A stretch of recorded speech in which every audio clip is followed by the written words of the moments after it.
ദേ ഇങ്ങനെ അടിപൊളി creamy കൺസിസ്റ്റൻസിയുള്ളൊരു tender coconut pudding എങ്ങനെയാണ് ഉണ്ടാക്കണേന്ന് നോക്കിയാലോ. ആദ്യം തന്നെ ഒരു പാനിലേക്ക് 1 കപ്പ് പശുവിൻ പാലും അതിൽ 3 ടേബിൾ സ്പൂൺ പഞ്ചസാര ഇട്ട് തിളപ്പിച്ച് വറ്റിക്കുക.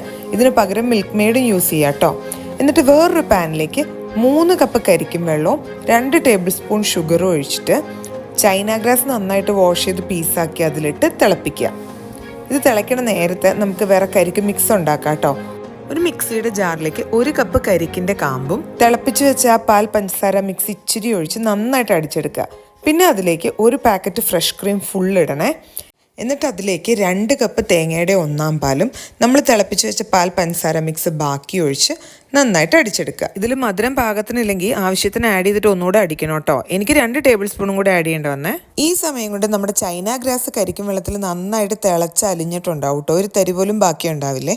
അപ്പോൾ അതിലേക്ക് ആ ചൂടോടുകൂടെ തന്നെ നമ്മുടെ ഈ കരിക്ക് മിക്സ് ഒഴിക്കുക. എന്നിട്ട് അതൊന്ന് നന്നായിട്ട് മിക്സ് ചെയ്തിട്ട് ആ ചൂടോടുകൂടെ തന്നെ നമ്മൾ എടുത്ത് വെച്ചേക്കുന്ന മോൾഡുകളിലേക്ക് ഒഴിക്കുക. ചെറുതായിട്ട് കട്ട് ചെയ്ത കരിക്കും പീസസും ആഡ് ചെയ്യണം കേട്ടോ. നമ്മൾ കഴിക്കുമ്പോൾ ഈ ഇടയ്ക്ക് ഇങ്ങനെ കരിക്കിൻ്റെ പീസ് കടിക്കാൻ കിട്ടുന്ന നല്ല രസമാണ്. എന്നിട്ട് ഇത് പ്ലാസ്റ്റിക് റാപ്പ് ചെയ്തിട്ട് ഫ്രിഡ്ജിൽ ഒരു 3-4 അവേഴ്സ് റെസ്റ്റ് ചെയ്യാൻ വെക്കുക. ഓവർനൈറ്റ് വെച്ചാലും നല്ലതാണ് കേട്ടോ. എടുക്കുമ്പോൾ ഇങ്ങനെ നല്ല അടിപൊളി ക്രീമി കൺസിസ്റ്റൻസിലുള്ള പുഡിങ് കിട്ടുവേ. ഇത് ഞാൻ എൻ്റെ യൂട്യൂബ് ചാനൽ റെസിപ്പി കണ്ടിട്ട് അതിൽ ഇച്ചിരി ചേഞ്ചസ് ഒക്കെ വരുത്തി ഉണ്ടാക്കി നോക്കിയതാണ്. എപ്പോഴൊക്കെ ഉണ്ടാക്കിയോ അപ്പോഴൊക്കെ നല്ല സൂപ്പറായിട്ട് കിട്ടിയിട്ടുണ്ട്.